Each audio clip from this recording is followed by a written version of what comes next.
The Legend of Sleepy Hollow by Washington Irving.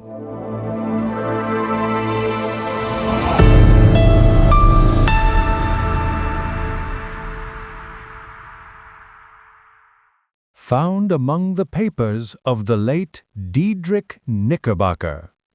In the bosom of one of those spacious coves which indent the eastern shore of the Hudson, at that broad expansion of the river denominated by the ancient Dutch navigators the Tapon Zee, and where they always prudently shortened sail and implored the protection of St. Nicholas when they crossed, there lies a small market town or rural port, which by some is called Greensburg, but which is more generally and properly known by the name of Tarrytown. This name was given, we are told, in former days by the good housewives of the adjacent country, from the inveterate propensity of their husbands to linger about the village tavern on market days. Be that as it may, I do not vouch for the fact, but merely advert to it for the sake of being precise and authentic. Not far from this village, perhaps about 2 miles, there is a little valley, or rather lap of land among high hills, which is one of the quietest places in the whole world.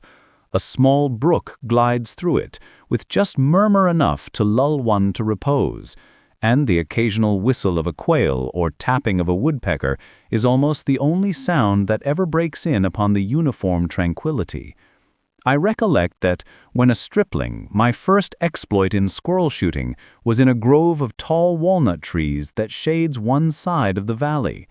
I had wandered into it at noontime, when all nature is peculiarly quiet, and was startled by the roar of my own gun as it broke the Sabbath stillness around, and was prolonged and reverberated by the angry echoes. If ever I should wish for a retreat whether I might steal from the world and its distractions, and dream quietly away the remnant of a troubled life, I know of none more promising than this little valley. From the listless repose of the place, and the peculiar character of its inhabitants, who are descendants from the original Dutch settlers, this sequestered glen has long been known by the name of Sleepy Hollow, and its rustic lads are called the Sleepy Hollow Boys throughout all the neighboring country. A drowsy, dreamy influence seems to hang over the land and to pervade the very atmosphere. Some say that the place was bewitched by a high German doctor during the early days of the settlement. Others that an old Indian chief, the prophet or wizard of his tribe, held his powwows there before the country was discovered by Master Hendrik Hudson. Certain it is the place still continues under the sway of some witching power that holds a spell over the minds of the good people, causing them to walk in a continual reverie.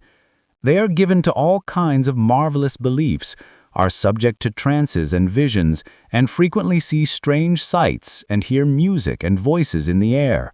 The whole neighborhood abounds with local tales, haunted spots, and twilight superstitions. Stars shoot and meteors glare oftener across the valley than in any other part of the country, and the nightmare, with her whole ninefold, seems to make it the favorite scene of her gambols.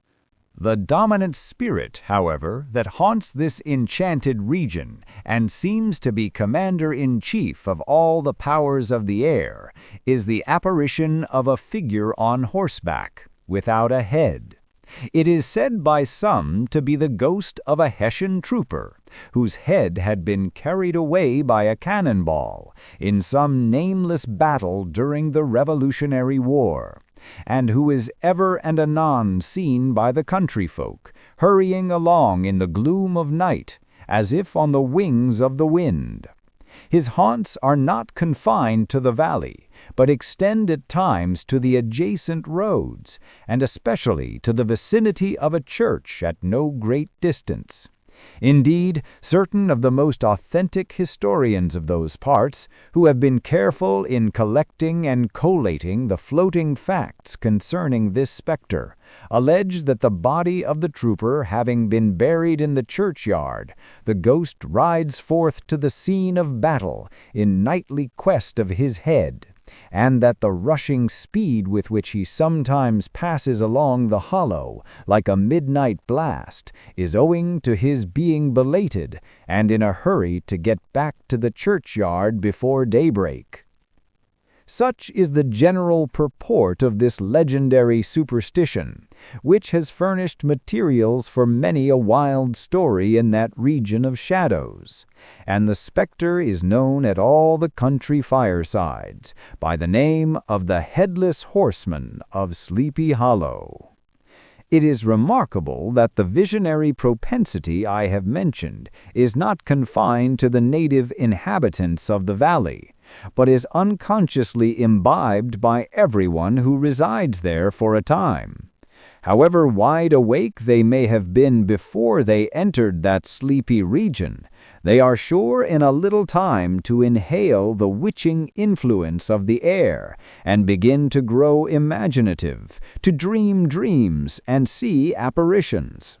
I mention this peaceful spot with all possible laud, for it is in such little retired Dutch valleys, found here and there embosomed in the great state of New York, that population, manners, and customs remained fixed, while the great torrent of migration and improvement, which is making such incessant changes in other parts of this restless country, sweeps by them unobserved.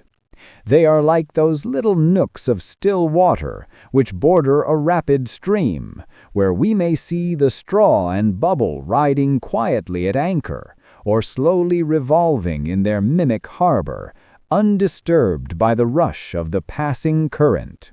Though many years have elapsed since I trod the drowsy shades of Sleepy Hollow, yet I question whether I should not still find the same trees and the same families vegetating in its sheltered bosom. In this by-place of nature there abode, in a remote period of American history, that is to say some 30 years since, a worthy wight of the name of Ichabod Crane, who sojourned, or as he expressed it, tarried, in Sleepy Hollow, for the purpose of instructing the children of the vicinity. He was a native of Connecticut, a state which supplies the Union with pioneers for the mind as well as for the forest, and sends forth yearly its legions of frontier woodmen and country schoolmasters. The cognomen of Crane was not inapplicable to his person. He was tall, but exceedingly lank, with narrow shoulders, long arms and legs, hands that dangled a mile out of his sleeves, feet that might have served for shovels, and his whole frame most loosely hung together. His head was small and flat at top, with huge ears, large green glassy eyes, and a long snipe nose, so that it looked like a weathercock perched upon his spindle neck to tell which way the wind blew. To see him striding along the profile of a hill on a windy day, with his clothes bagging and fluttering about him, one might have mistaken him for the genius of famine descending upon the earth, or some scarecrow eloped from a cornfield. His schoolhouse was a low building of one large room, rudely constructed of logs, the windows partly glazed and partly patched with leaves of old copybooks.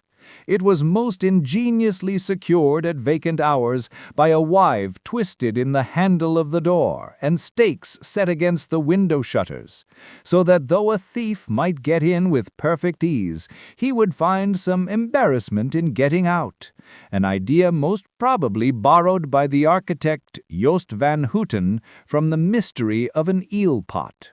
The schoolhouse stood in a rather lonely but pleasant situation, just at the foot of a woody hill, with a brook running close by, and a formidable birch tree growing at one end of it. From hence the low murmur of his pupils' voices, conning over their lessons, might be heard in a drowsy summer's day, like the hum of a beehive, interrupted now and then by the authoritative voice of the master, in the tone of menace or command, or, peradventure, by the appalling sound of the birch, as he urged some tardy loiterers along the flowery path of knowledge. Truth to say, he was a conscientious man, and ever bore in mind the golden maxim, "Spare the rod and spoil the child." Ichabod Crane's scholars certainly were not spoiled. I would not have it imagined, however, that he was one of those cruel potentates of the school who joy in the smart of their subjects. On the contrary, he administered justice with discrimination rather than severity, taking the burden off the backs of the weak and laying it on those of the strong. Your mere puny stripling that winced at the least flourish of the rod was passed by with indulgence, but the claims of justice were satisfied by inflicting a double portion on some little tough, wrong-headed, broad-skirted Dutch urchin who sulked and swelled and grew dogged and sullen beneath the birch. All this he called doing his duty by their parents, and he never inflicted a chastisement without following it by the assurance, so consolatory to the smarting urchin, that he would remember it and thank him for it the longest day he had to live.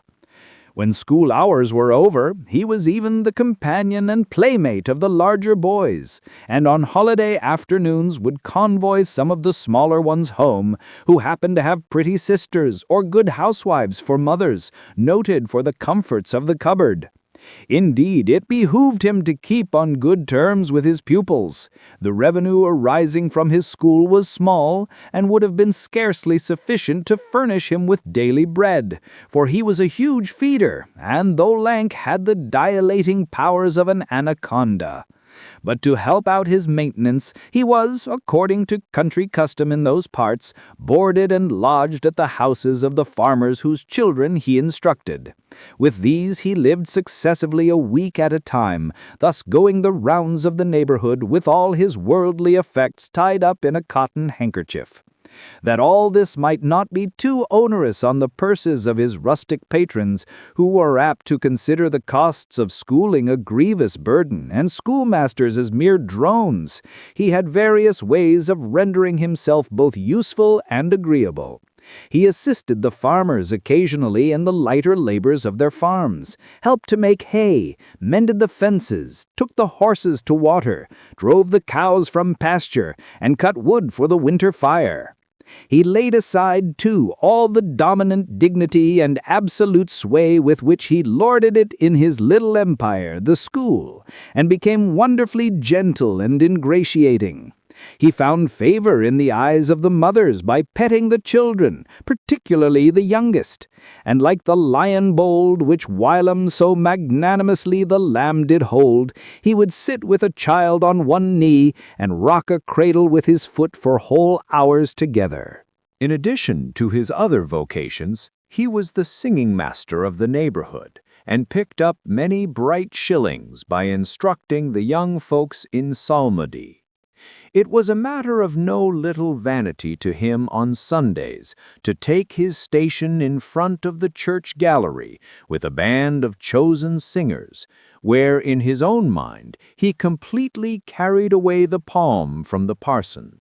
Certain it is, his voice resounded far above all the rest of the congregation, and there are peculiar quavers still to be heard in that church, and which may even be heard half a mile off, quite to the opposite side of the mill pond, on a still Sunday morning, which are said to be legitimately descended from the nose of Ichabod Crane.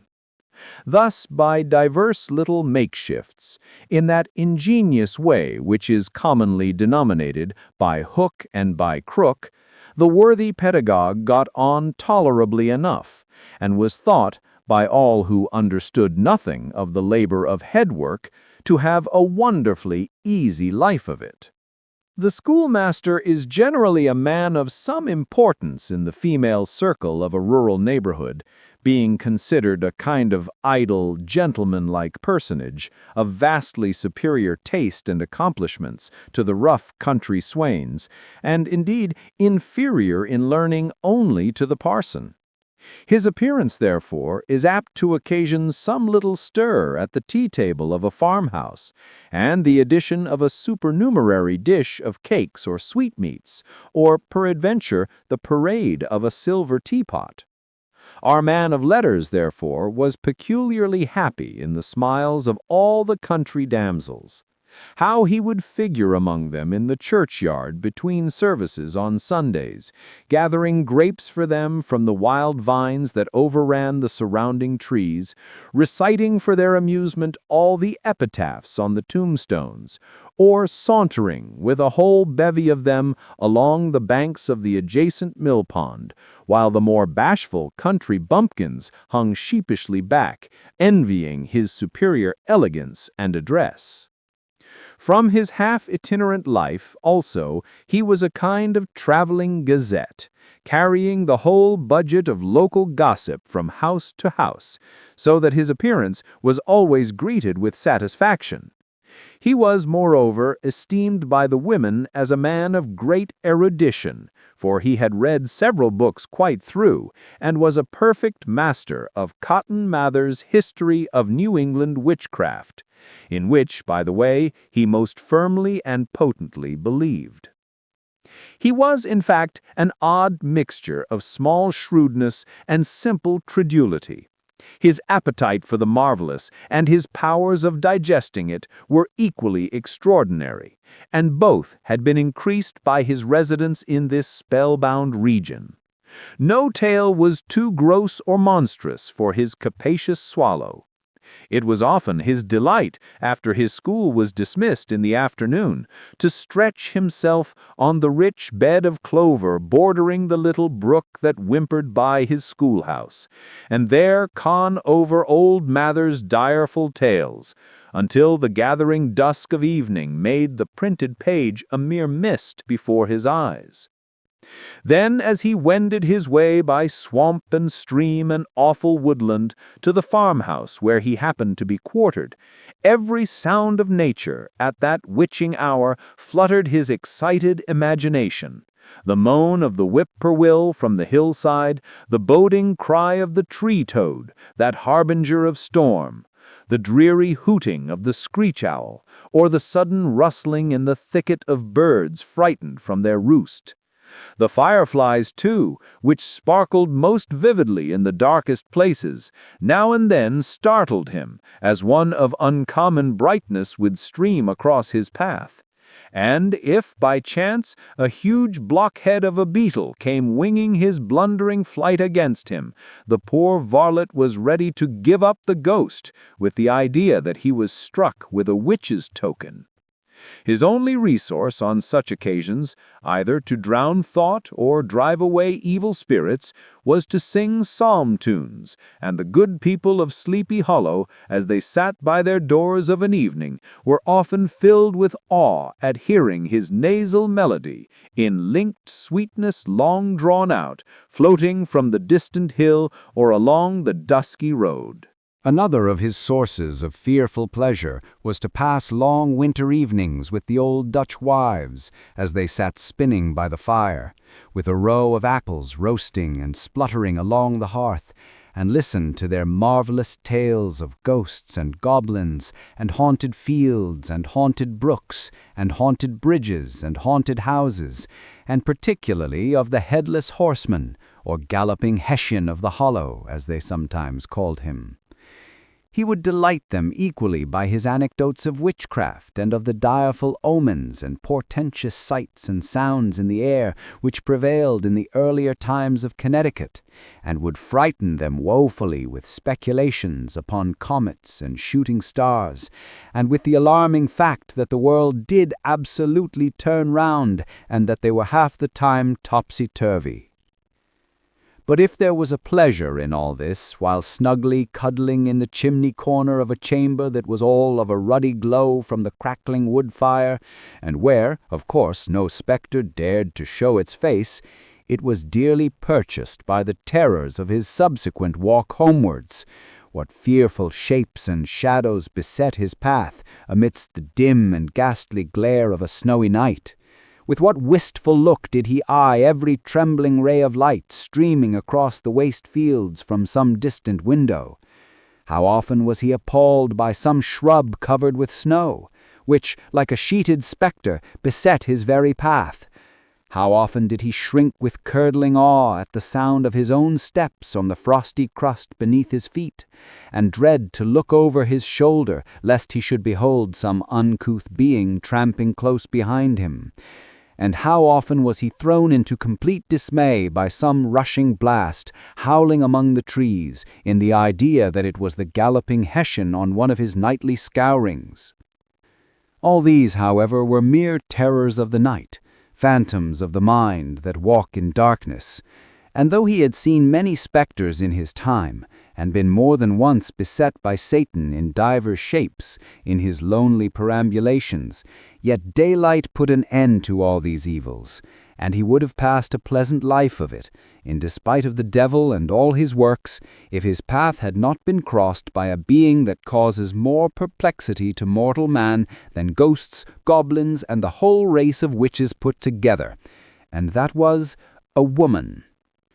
Among the musical disciples who assembled one evening in each week to receive his instructions in psalmody was Katrina Van Tassel, the daughter and only child of a substantial Dutch farmer.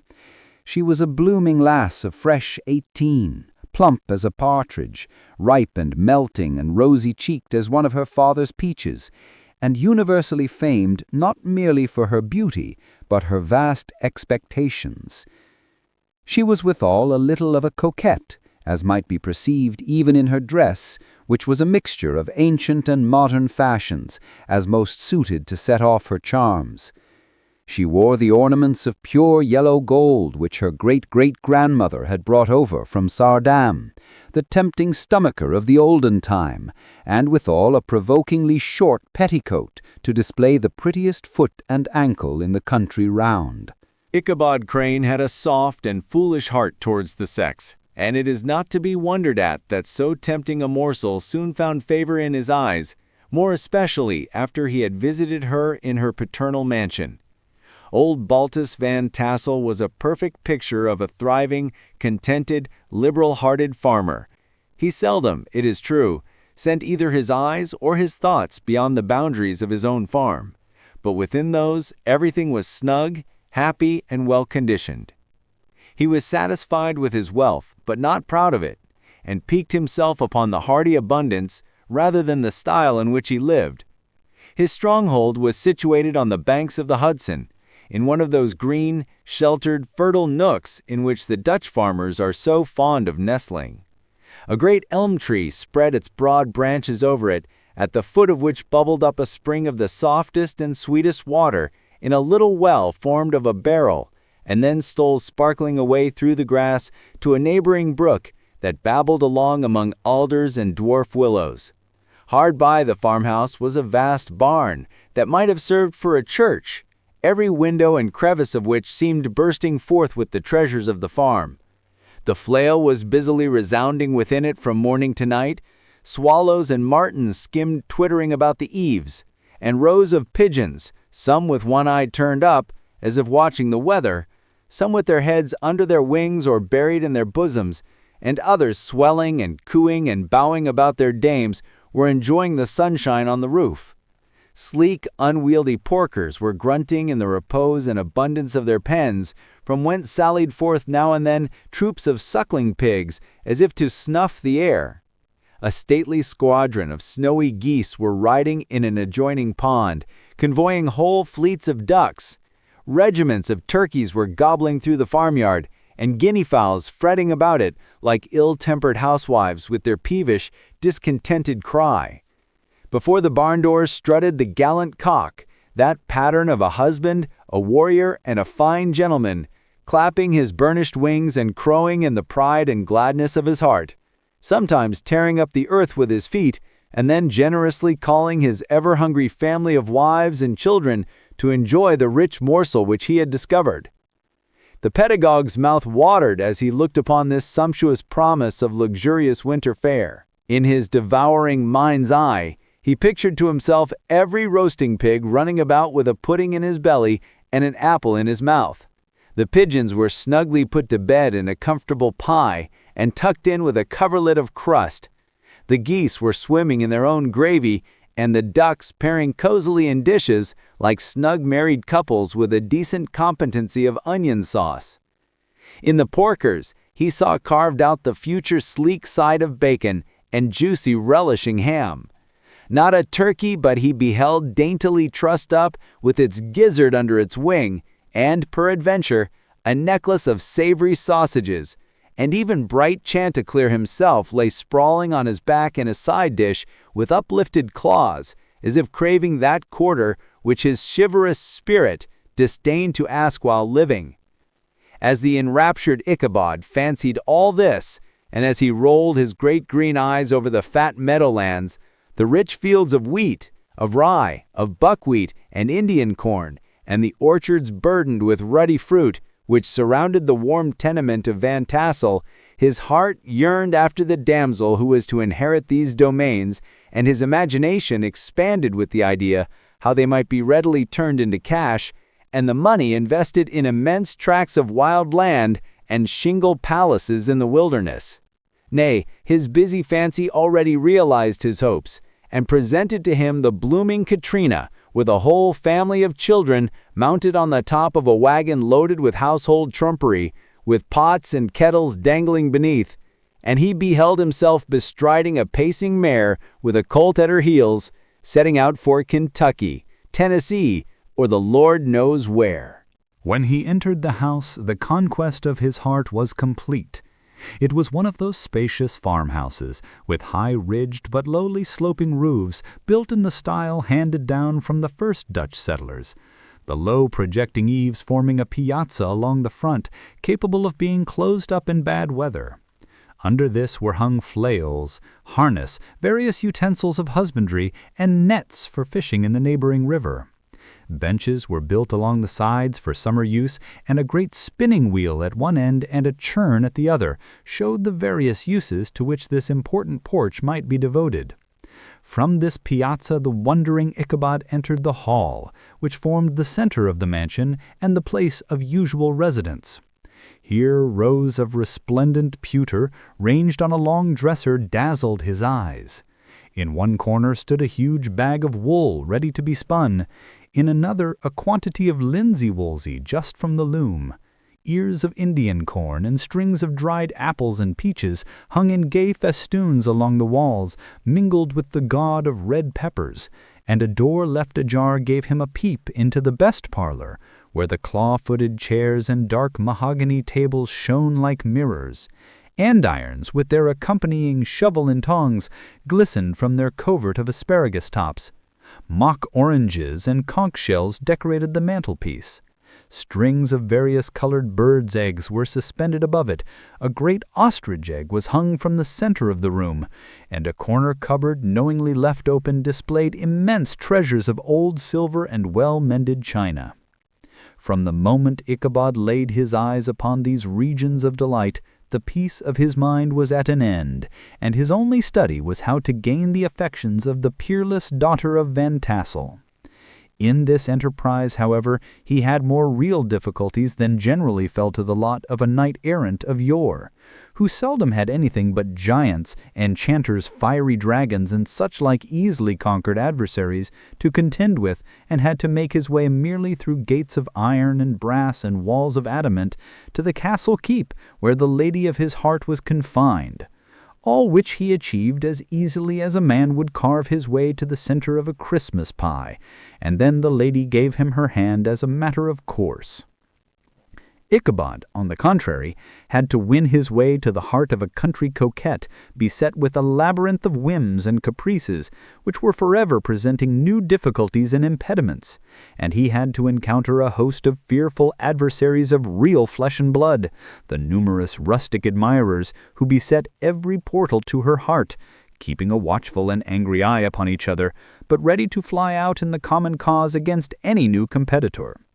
Among these, the most formidable was a burly, roaring, roistering blade of the name of Abraham, or, according to the Dutch abbreviation, Brom Van Brunt, the hero of the country round which rang with his feats of strength and hardihood. He was broad-shouldered and double-jointed, with short curly black hair and a bluff but not unpleasant countenance, having a mingled air of fun and arrogance. From his Herculean frame and great powers of limb, he had received the nickname of Brom Bones, by which he was universally known. He was famed for great knowledge and skill in horsemanship, being as dexterous on horseback as a Tartar. He was foremost at all races and cockfights, and with the ascendancy which bodily strength always acquires in rustic life, was the umpire in all disputes, setting his head on one side and giving his decisions with an air and tone that admitted of no gaiety or appeal. He was always ready for either a fight or a frolic, but had more mischief than ill will in his composition, and with all his overbearing roughness there was a strong dash of waggish good humor at bottom. He had 3 or 4 boon companions who regarded him as their model, and at the head of whom he scoured the country, attending every scene of feud or merriment for miles round. In cold weather he was distinguished by a fur cap surmounted with a flouncing fox's tail, and when the folks at a country gathering descried this well-known crest at a distance, whisking about among a squad of hard riders, they always stood by for a squall. Sometimes his crew would be heard dashing along past the farmhouses at midnight, with whoop and halloo like a troop of Don Cossacks, and the old dames, startled out of their sleep, would listen for a moment till the hurry-scurry had clattered by, and then exclaim, "Aye, there goes Brom Bones and his gang." The neighbors looked upon him with a mixture of awe, admiration, and goodwill, and when any madcap prank or rustic brawl occurred in the vicinity, always shook their heads and warranted Brom Bones was at the bottom of it. This rantipole hero had for some time singled out the blooming Katrina for the object of his uncouth gallantries, and though his amorous toyings were something like the gentle caresses and endearments of a bear, yet it was whispered that she did not altogether discourage his hopes. Certain it is, his advances were signals for rival candidates to retire, who felt no inclination to cross a lion in his amours, insomuch that when his horse was seen tied to Van Tassel's palings on a Sunday night, a sure sign that his master was courting, or, as it is termed, sparking within, all other suitors passed by in despair, and carried the war into other quarters. Such was the formidable rival with whom Ichabod Crane had to contend, and, considering all things, a stouter man than he would have shrunk from the competition, and a wiser man would have despaired. He had, however, a happy mixture of pliability and perseverance in his nature. He was in form and spirit like a supple jack, yielding but tough, though he bent he never broke, and though he bowed beneath the slightest pressure, yet, the moment it was away, jerk, he was as erect and carried his head as high as ever. To have taken the field openly against his rival would have been madness, for he was not a man to be thwarted in his amours, any more than that stormy lover Achilles. Ichabod therefore made his advances in a quiet and gently insinuating manner. Under cover of his character of singing master, he made frequent visits at the farmhouse. Not that he had anything to apprehend from the meddlesome interference of parents, which is so often a stumbling block in the path of lovers. Bolt Van Tassel was an easy, indulgent soul. He loved his daughter better even than his pipe, and like a reasonable man and an excellent father, let her have her way in everything. His notable little wife, too, had enough to do to attend to her housekeeping and manage her poultry, for, as she sagely observed, ducks and geese are foolish things and must be looked after, but girls can take care of themselves. Thus, while the busy dame bustled about the house or plied her spinning wheel at one end of the piazza, honest Bolt would sit smoking his evening pipe at the other, watching the achievements of a little wooden warrior who, armed with a sword in each hand, was most valiantly fighting the wind on the pinnacle of the barn. In the meantime, Ichabod would carry on his suit with the daughter by the side of the spring under the great elm, or sauntering along in the twilight, that hour so favorable to the lover's eloquence. I profess not to know how women's hearts are wooed and won. To me they have always been matters of riddle and admiration. Some seem to have but one vulnerable point or door of access, while others have 1,000 avenues and may be captured in 1,000 different ways. It is a great triumph of skill to gain the former, but a still greater proof of generalship to maintain possession of the latter, for man must battle for his fortress at every door and window. He who wins 1,000 common hearts is therefore entitled to some renown, but he who keeps undisputed sway over the heart of a coquette is indeed a hero. Certain it is, this was not the case with the redoubtable Brom Bones, and from the moment Ichabod Crane made his advances, the interests of the former evidently declined. His horse was no longer seen tied to the palings on Sunday nights, and a deadly feud gradually arose between him and the preceptor of Sleepy Hollow. Brom, who had a degree of rough chivalry in his nature, would fain have carried matters to open warfare, and have settled their pretensions to the lady, according to the mode of those most concise and simple reasoners, the knights errant of yore, by single combat. But Ichabod was too conscious of the superior might of his adversary to enter the lists against him. He had overheard a boast of Bones that he would double the schoolmaster up and lay him on a shelf of his own schoolhouse, and he was too wary to give him an opportunity. There was something extremely provoking in this obstinately pacific system. It left Brom no alternative but to draw upon the funds of rustic waggery in his disposition, and to play off boorish practical jokes upon his rival. Ichabod became the object of whimsical persecution to Bones and his gang of rough riders. They harried his hitherto peaceful domains, smoked out his singing school by stopping up the chimney, broke into the schoolhouse at night, in spite of its formidable fastenings of withe and window stakes, and turned everything topsy-turvy, so that the poor schoolmaster began to think all the witches in the country held their meetings there. But what was still more annoying, Brom took all opportunities of turning him into ridicule in presence of his mistress, and had a scoundrel dog whom he taught to whine in the most ludicrous manner, and introduced as a rival of Ichabod's to instruct her in psalmody. In this way matters went on for some time, without producing any material effect on the relative situations of the contending powers.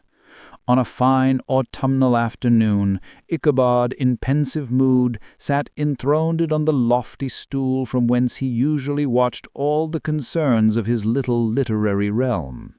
In his hand he swayed a ferule, the scepter of despotic power. The birch of justice reposed on 3 nails behind the throne, a constant terror to evil-doers, while on the desk before him might be seen sundry contraband articles and prohibited weapons detected upon the persons of idle urchins, such as half-munched apples, pop-guns, whirligigs, fly-cages, and whole legions of rampant little paper bamecocks. Apparently, there had been some appalling act of justice recently inflicted, for his scholars were all busily intent upon their books, or slyly whispering behind them with one eye kept on the master, and a kind of buzzing stillness reigned throughout the schoolroom. It was suddenly interrupted by the appearance of a negro in tow-cloth jacket and trousers, a round-crowned fragment of a hat, like the cap of Mercury, and mounted on the back of a ragged, wild, half-broken colt, which he managed with a rope by way of halter. He came clattering up to the school door with an invitation to Ichabod to attend a merrymaking or quilting frolic, to be held that evening at Mynheer Van Tassel's, and having delivered his message with that air of importance and effort at fine language which a negro is apt to display on petty embassies of the kind, he dashed over the brook and was seen scampering away up the hollow, full of the importance and hurry of his mission. All was now bustle and hubbub in the late quiet schoolroom. The scholars were hurried through their lessons without stopping at trifles. Those who were nimble skipped over half with impunity, and those who were tardy had a smart application now and then in the rear to quicken their speed or help them over a tall word. Books were thrown aside without being put away on the shelves. Inkstands were overturned, benches thrown down, and the whole school was turned loose an hour before the usual time, bursting forth like a legion of young imps, yelping and racketing about the green in joy at their early emancipation. The gallant Ichabod now spent at least an extra half-hour at his toilet, brushing and furbishing up his best, and indeed only, suit of rusty black, and arranging his locks by a bit of broken looking-glass that hung up in the schoolhouse.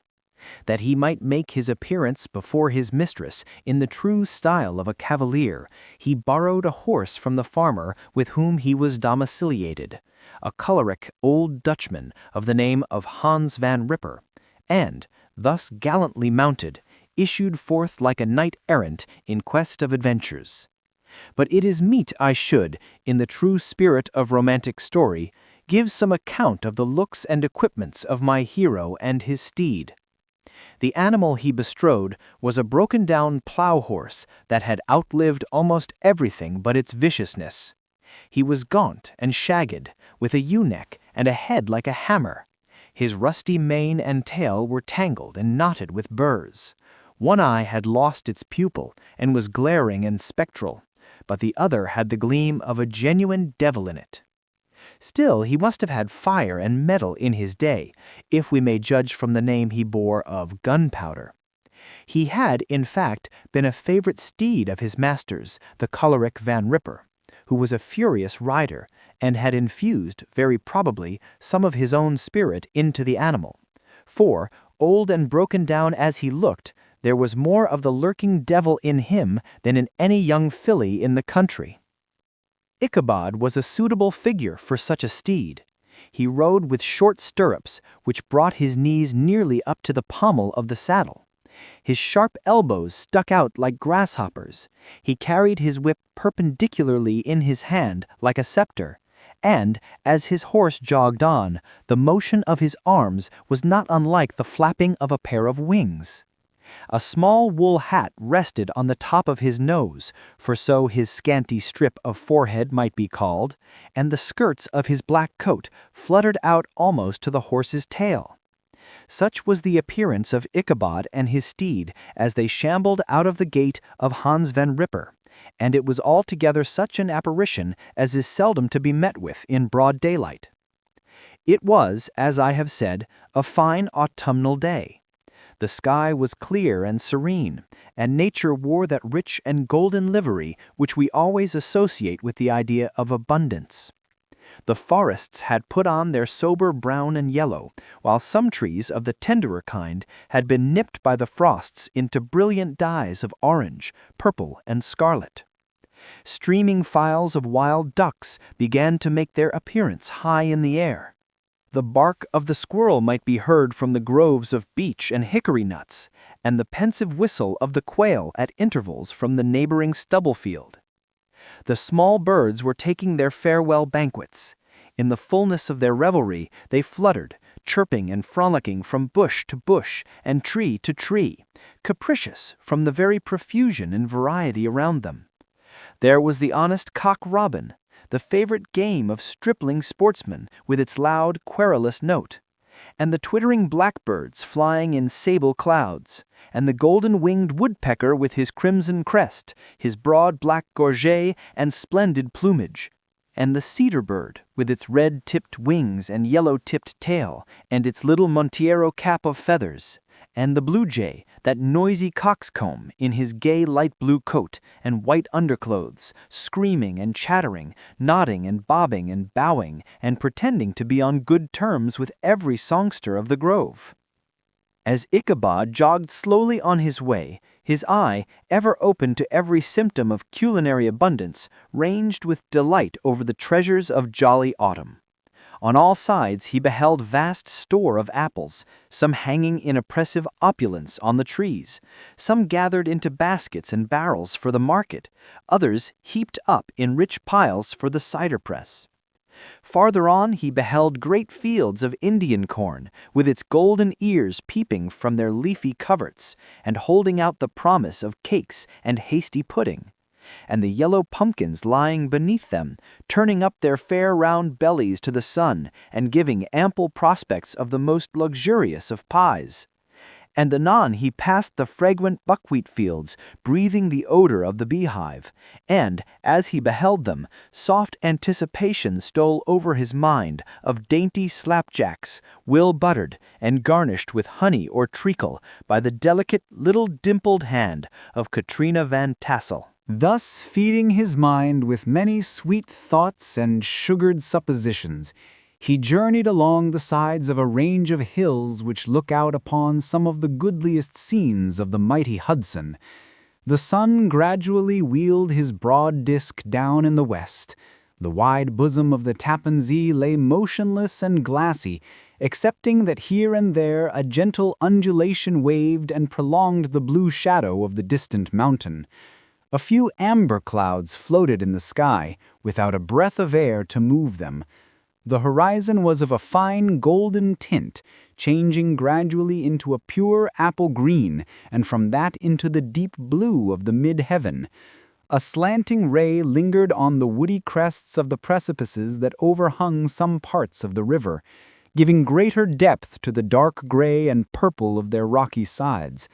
A sloop was loitering in the distance, dropping slowly down with the tide, her sail hanging uselessly against the mast. And as the reflection of the sky gleamed along the still water, it seemed as if the vessel was suspended in the air. It was toward evening that Ichabod arrived at the castle of the Herr Van Tassel, which he found thronged with the pride and flower of the adjacent country.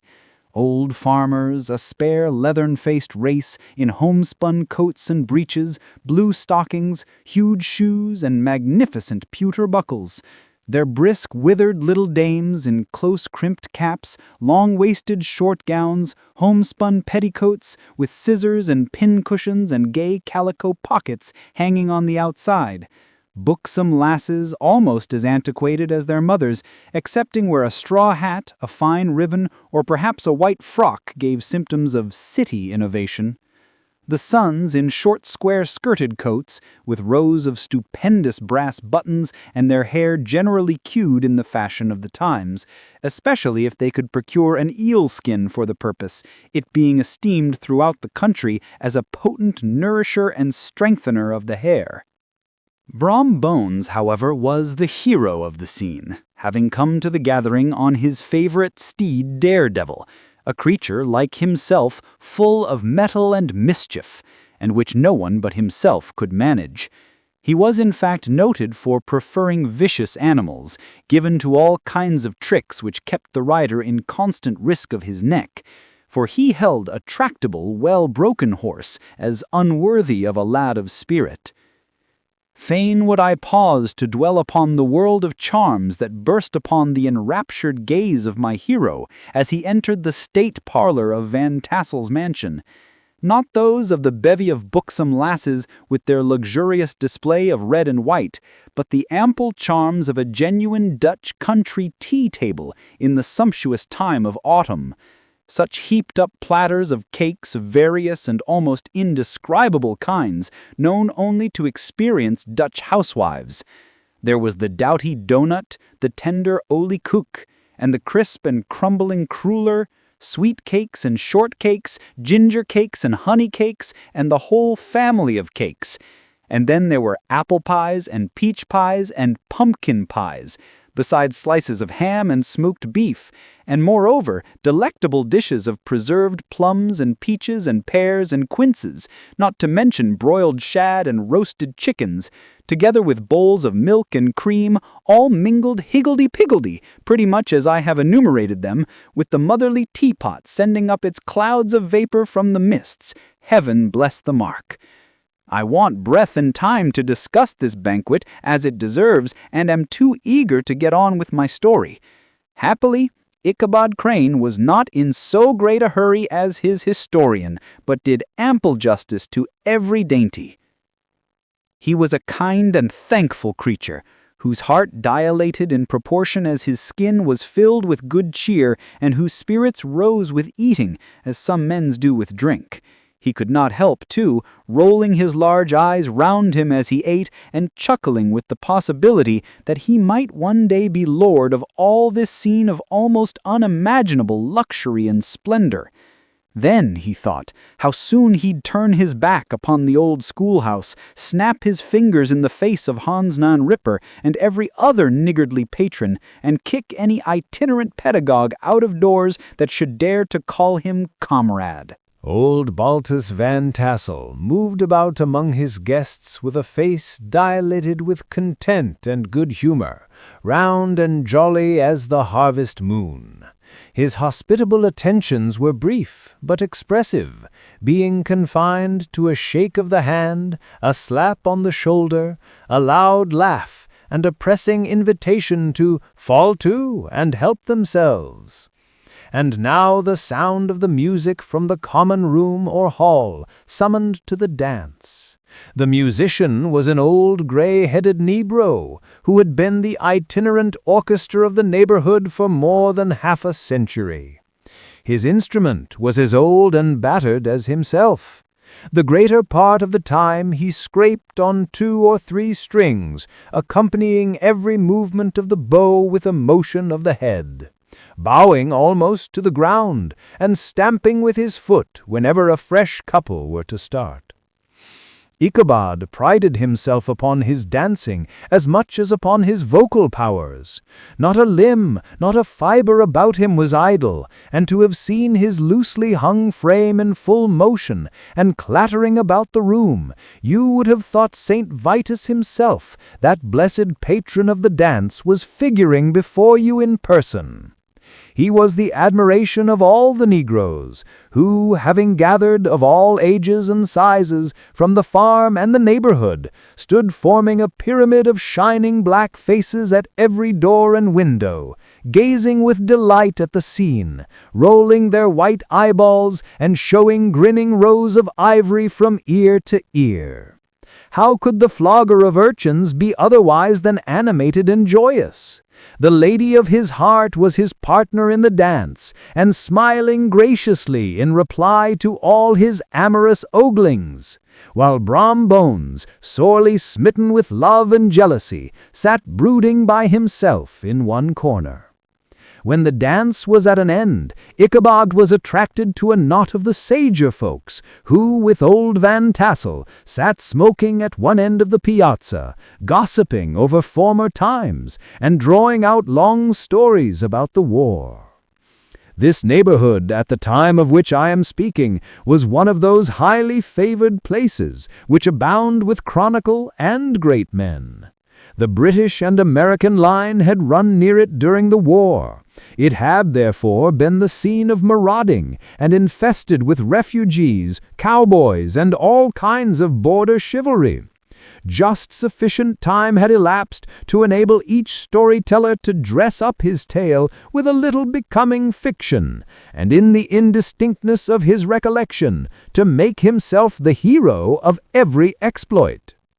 There was the story of Dofue Martling, a large blue-bearded Dutchman who had nearly taken a British frigate with an old iron 9-pounder from a mud breastwork, only that his gun burst at the 6th discharge. And there was an old gentleman who shall be nameless, being too rich a mynheer to be lightly mentioned, who in the Battle of White Plains, being an excellent master of defense, parried a musket ball with a small sword, insomuch that he absolutely felt it whiz around the blade and glance off at the hilt, in proof of which he was ready at any time to show the sword with the hilt a little bent. There were several more that had been equally great in the field, not one of whom but was persuaded that he had a considerable hand in bringing the war to a happy termination. But all these were nothing to the tales of ghosts and apparitions that succeeded. The neighborhood is rich in legendary treasures of the kind. Local tales and superstitions thrive best in these sheltered, long-settled retreats, but are trampled underfoot by the shifting throng that forms the population of most of our country places.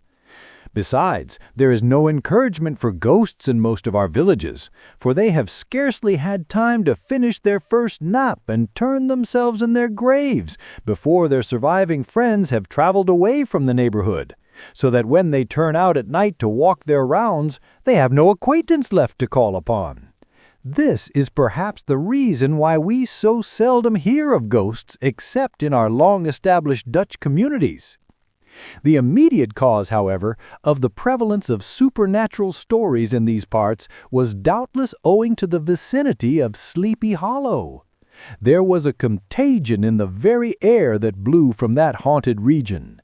It breathed forth an atmosphere of dreams and fancies infecting all the land. Several of the Sleepy Hollow people were present at Van Tassel's, and as usual were doling out their wild and wonderful legends. Many dismal tales were told about funeral trains and mourning cries and wailings heard and seen about the great tree where the unfortunate Major André was taken and which stood in the neighborhood. Some mention was made also of the woman in white that haunted the dark glen at Raven Rock and was often heard to shriek on winter nights before a storm, having perished there in the snow. The chief part of the stories, however, turned upon the favorite specter of Sleepy Hollow, the Headless Horseman, who had been heard several times of late, patrolling the country, and it was said tethered his horse nightly among the graves in the churchyard. The sequestered situation of this church seems always to have made it a favorite haunt of troubled spirits. It stands on a knoll, surrounded by locust trees and lofty elms, from among which its decent whitewashed walls shine modestly forth like Christian purity beaming through the shades of retirement. A gentle slope descends from it to a silver sheet of water bordered by high trees, between which peeps may be caught at the blue hills of the Hudson. To look upon its grass-grown yard, where the sunbeams seem to sleep so quietly, one would think that there at least the dead might rest in peace. On one side of the church extends a wide woody dell, along which raves a large brook among broken rocks and trunks of fallen trees. Over a deep black part of the stream, not far from the church, was formerly thrown a wooden bridge. The road that led to it and the bridge itself were thickly shaded by overhanging trees, which cast a gloom about it, even in the daytime, but occasioned a fearful darkness at night. Such was one of the favorite haunts of the Headless Horseman, and the place where he was most frequently encountered. The tale was told of old Brouwer, a most heretical disbeliever in ghosts, how he met the horseman returning from his foray into Sleepy Hollow, and was obliged to get up behind him, how they galloped over bush and brake, over hill and swamp, until they reached the bridge, when the horseman suddenly turned into a skeleton, threw old Brouwer into the brook, and sprang away over the treetops with a clap of thunder. This story was immediately matched by a thrice marvelous adventure of Brom Bones, who made light of the galloping Hessian as an errant jockey. He affirmed that on returning one night from the neighboring village of Sing Sing, he had been overtaken by this midnight trooper, that he had offered to race with him for a bowl of punch, and should have won it too, for Daredevil beat the goblin horse all hollow, but just as they came to the church bridge, the Hessian bolted and vanished in a flash of fire. All these tales, told in that drowsy undertone with which men talk in the dark, the countenances of the listeners only now and then receiving a casual gleam from the glare of a pipe, sank deep in the mind of Ichabod. He repaid them in kind with large extracts from his invaluable author, Cotton Mather, and added many marvelous events that had taken place in his native state of Connecticut, and fearful sights which he had seen in his nightly walks about Sleepy Hollow. The revel now gradually broke up. The old farmers gathered together their families in their wagons, and were heard for some time rattling along the hollow roads and over the distant hills.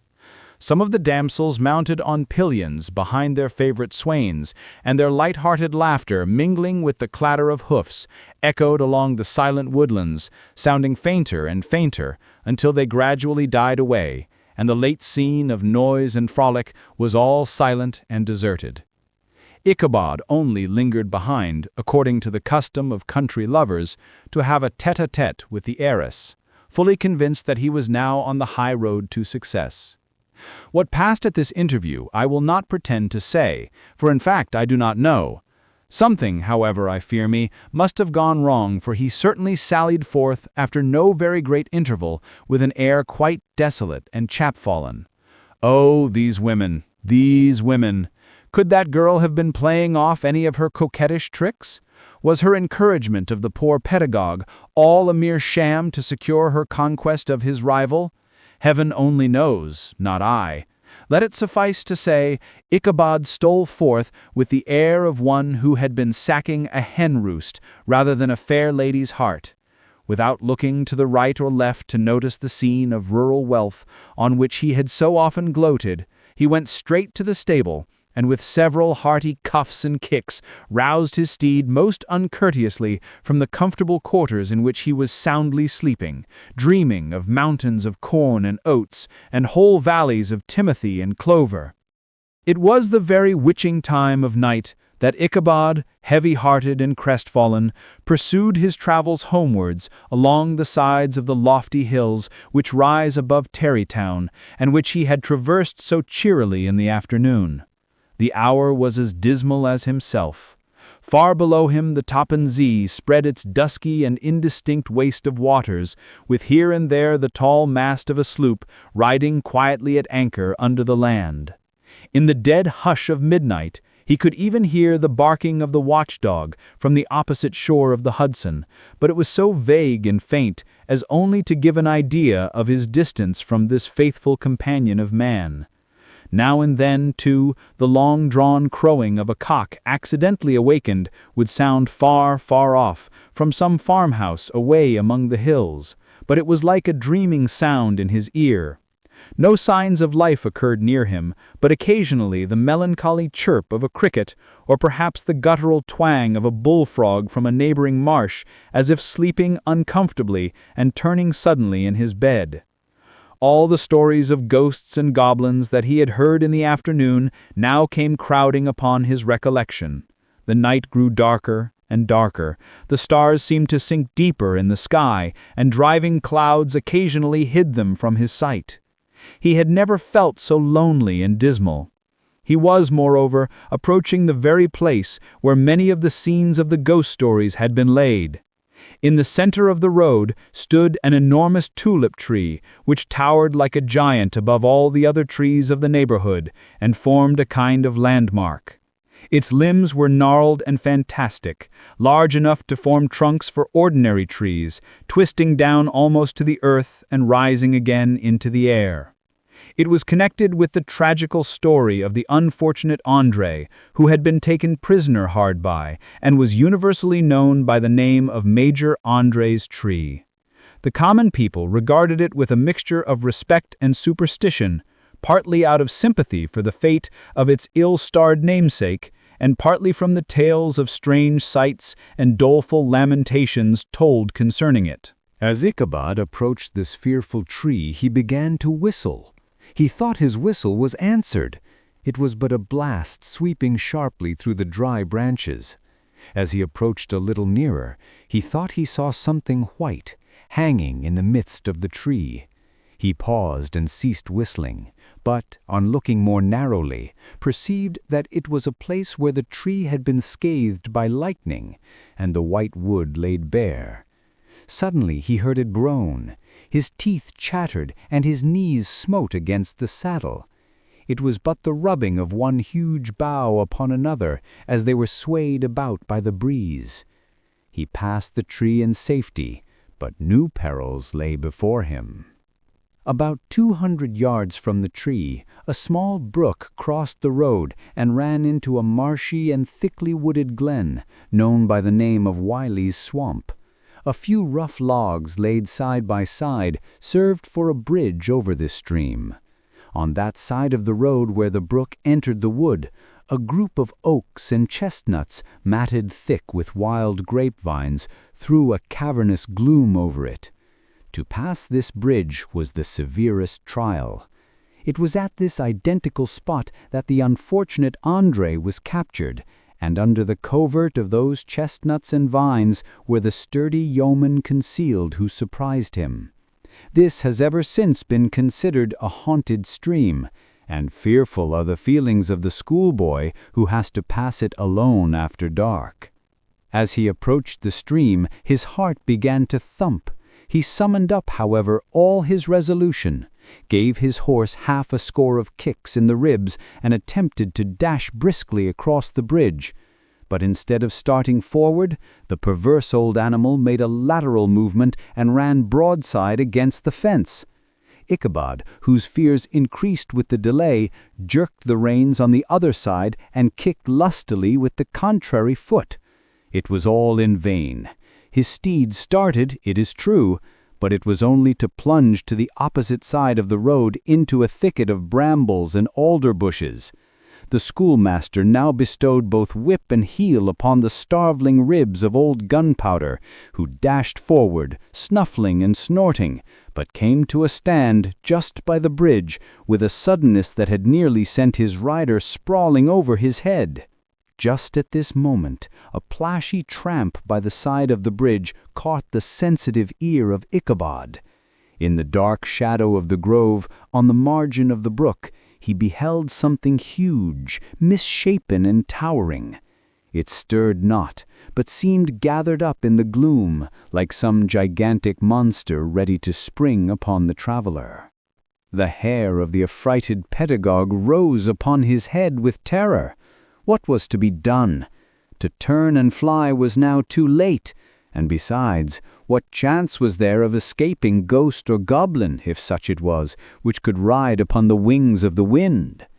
Summoning up therefore a show of courage, he demanded in stammering accents, "Who are you?" He received no reply.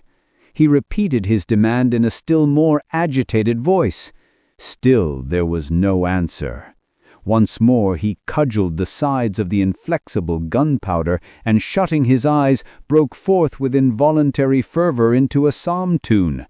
Just then the shadowy object of alarm put itself in motion, and with a scramble and a bound stood at once in the middle of the road.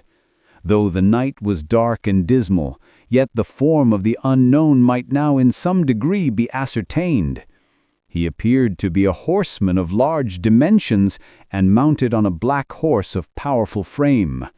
He made no offer of molestation or sociability, but kept aloof on one side of the road, jogging along on the blind side of old Gunpowder, who had now got over his fright and waywardness. Ichabod, who had no relish for this strange midnight companion, and bethought himself of the adventure of Brom Bones with the galloping Hessian, now quickened his steed in hopes of leaving him behind.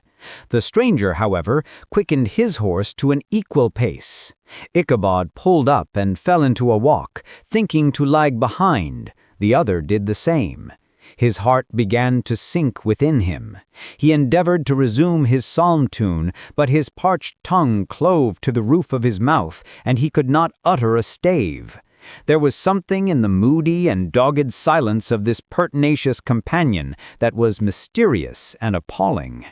It was soon fearfully accounted for. On mounting a rising ground, which brought the figure of his fellow traveler in relief against the sky, gigantic in height and muffled in a cloak, Ichabod was horror-struck on perceiving that he was headless. But his horror was still more increased on observing that the head, which should have rested on his shoulders, was carried before him on the pommel of his saddle. His terror rose to desperation. He rained a shower of kicks and blows upon Gunpowder, hoping by a sudden movement to give his companion the slip. But the spectre started full jump with him. Away then they dashed through thick and thin, stones flying and sparks flashing at every bound. Ichabod's flimsy garments fluttered in the air as he stretched his long, lank body away over his horse's head in the eagerness of his flight.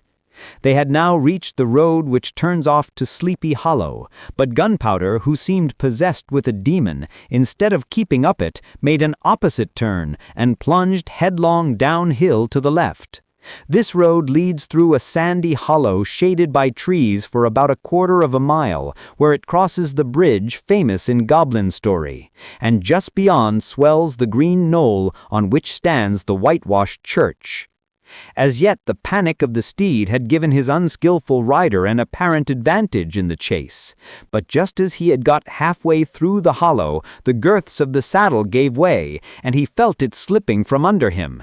He seized it by the pommel and endeavored to hold it firm, but in vain, and had just time to save himself by clasping old Gunpowder round the neck when the saddle fell to the earth and he heard it trampled underfoot by his pursuer. For a moment, the terror of Hans Van Ripper's wrath passed across his mind, for it was his Sunday saddle.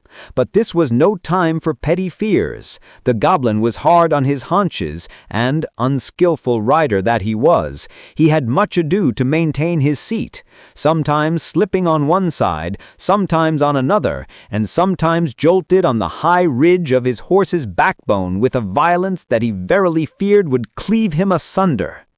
An opening in the trees now cheered him with the hopes that the church bridge was at hand. The wavering reflection of a silver star in the bosom of the brook told him that he was not mistaken. He saw the walls of the church dimly glaring under the trees beyond. He recollected the place where Brom Bones' ghostly competitor had disappeared. "If I can but reach that bridge," thought Ichabod, "I am safe." Just then he heard the black steed panting and blowing close behind him. He even fancied that he felt his hot breath. Another convulsive kick in the ribs, and old Gunpowder sprang upon the bridge. He thundered over the resounding planks. He gained the opposite side, and now Ichabod cast a look behind to see if his pursuer should vanish, according to rule, in a flash of fire and brimstone. Just then he saw the goblin rising in his stirrups and in the very act of hurling his head at him. Ichabod endeavored to dodge the horrible missile, but too late. It encountered his cranium with a tremendous crash. He was tumbled headlong into the dust, and Gunpowder, the black steed, and the goblin rider passed by like a whirlwind. Postscript, found in the handwriting of Mr. Knickerbocker. The preceding tale is given almost in the precise words in which I heard it related at a corporation meeting at the ancient city of Manhattoes, at which were present many of its sagest and most illustrious burghers. The narrator was a pleasant, shabby, gentlemanly old fellow in pepper and salt clothes, with a sadly humorous face, and one whom I strongly suspected of being poor. He made such efforts to be entertaining. When his story was concluded, there was much laughter and approbation, particularly from 2 or 3 deputy aldermen who had been asleep the greater part of the time. There was, however, one tall, dry-looking old gentleman with beetling eyebrows who maintained a grave and rather severe face throughout, now and then folding his arms, inclining his head, and looking down upon the floor, as if turning a doubt over in his mind. He was one of your wary men, who never laugh but upon good grounds, when they have reason and law on their side. When the mirth of the rest of the company had subsided, and silence was restored, he leaned one arm on the elbow of his chair, and sticking the other akimbo, demanded, with a slight but exceedingly sage motion of the head and contraction of the brow, what was the moral of the story, and what it went to prove. The storyteller, who was just putting a glass of wine to his lips as a refreshment after his toils, paused for a moment, looked at his inquirer with an air of infinite deference, and, lowering the glass slowly to the table, observed that the story was intended most logically to prove that there is no situation in life but has its advantages and pleasures, provided we will but take a joke as we find it. That therefore he that runs races with goblin troopers is likely to have rough riding of it. Ergo, for a country schoolmaster to be refused the hand of a Dutch heiress is a certain step to high preferment in the state.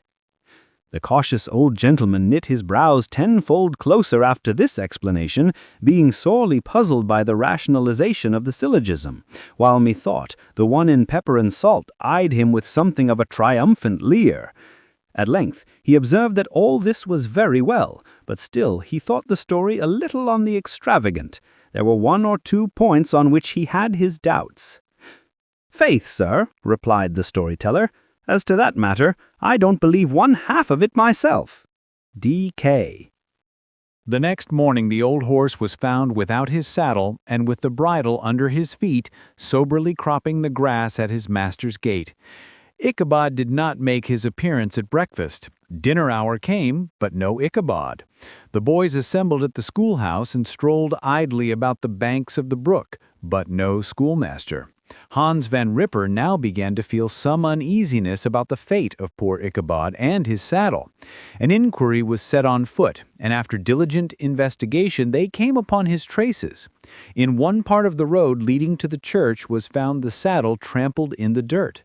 The tracks of horses' hooves deeply dented in the road, and, evidently at furious speed, were traced to the bridge, beyond which, on the bank of a broad part of the brook, where the water ran deep and black, was found the hat of the unfortunate Ichabod, and, close beside it, a shattered pumpkin. The brook was searched, but the body of the schoolmaster was not to be discovered. Hans Van Ripper, as executor of his estate, examined the bundle which contained all his worldly effects. They consisted of 2 shirts and a half, 2 stocks for the neck, a pair or 2 of worsted stockings, an old pair of corduroy small clothes, a rusty razor, a book of psalm tunes full of dog's ears, and a broken pitch pipe. As to the books and furniture of the schoolhouse, they belonged to the community, excepting Cotton Mather's History of Witchcraft, a New England Almanac, and a book of dreams and fortune-telling, in which last was the sheet of foolscap much scribbled and blotted in several fruitless attempts to make a copy of verses in honor of the heiress of Van Tassel. These magic books and the poetic scrawl were forthwith consigned to the flames by Hans Van Ripper, who from that time forward determined to send his children no more to school, observing that he never knew any good come of this same reading and writing. Whatever money the schoolmaster possessed, and he had received his quarter's pay but a day or 2 before, he must have had about his person at the time of his disappearance. The mysterious event caused much speculation at the church on the following Sunday. Knots of gazers and gossips were collected in the churchyard, at the bridge, and at the spot where the hat and pumpkin had been found. The stories of Brewer, of Bones, and a whole budget of others were called to mind, and when they had diligently considered them all and compared them with the symptoms of the present case, they shook their heads and came to the conclusion that Ichabod had been carried off by the galloping Hessian. As he was a bachelor and in nobody's debt, nobody troubled his head any more about him. The school was removed to a different quarter of the hollow, and another pedagogue reigned in his stead. It is true, an old farmer, who had been down to New York on a visit several years after, and from whom this account of the ghostly adventure was received, brought home the intelligence that Ichabod Crane was still alive, that he had left the neighborhood partly through fear of the goblin and Hans Van Ripper, and partly in mortification at having been suddenly dismissed by the heiress.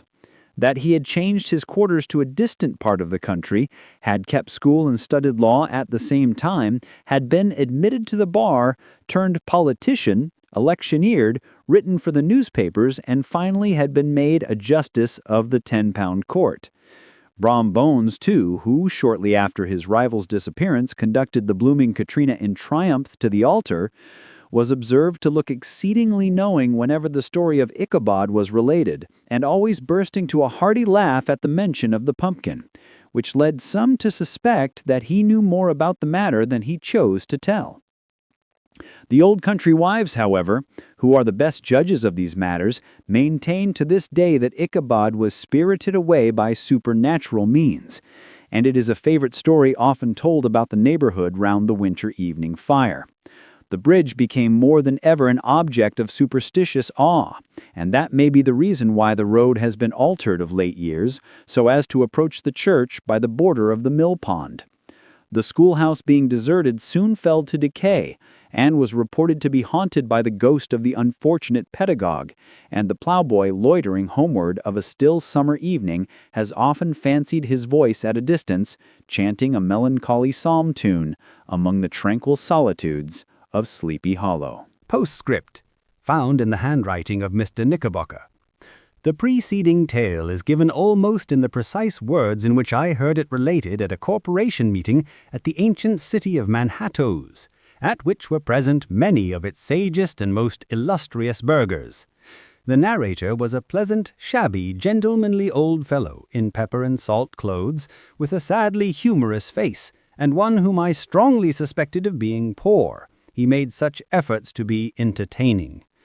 When his story was concluded, there was much laughter and approbation, particularly from 2 or 3 deputy aldermen who had been asleep the greater part of the time. There was, however, one tall, dry-looking old gentleman with beetling eyebrows who maintained a grave and rather severe face throughout, now and then folding his arms, inclining his head, and looking down upon the floor, as if turning a doubt over in his mind. He was one of your wary men, who never laugh but upon good grounds, when they have reason and law on their side. When the mirth of the rest of the company had subsided, and silence was restored, he leaned one arm on the elbow of his chair, and sticking the other akimbo, demanded, with a slight but exceedingly sage motion of the head and contraction of the brow, what was the moral of the story, and what it went to prove. The storyteller, who was just putting a glass of wine to his lips as a refreshment after his toils, paused for a moment, looked at his inquirer with an air of infinite deference, and, lowering the glass slowly to the table, observed that the story was intended most logically to prove that there is no situation in life but has its advantages and pleasures, provided we will but take a joke as we find it. That therefore he that runs races with goblin troopers is likely to have rough riding of it. Ergo, for a country schoolmaster to be refused the hand of a Dutch heiress is a certain step to high preferment in the state. The cautious old gentleman knit his brows tenfold closer after this explanation, being sorely puzzled by the rationalization of the syllogism, while methought the one in pepper and salt eyed him with something of a triumphant leer. At length he observed that all this was very well, but still he thought the story a little on the extravagant. There were 1 or 2 points on which he had his doubts. "Faith, sir," replied the storyteller, "as to that matter, I don't believe 1/2 of it myself." D.K.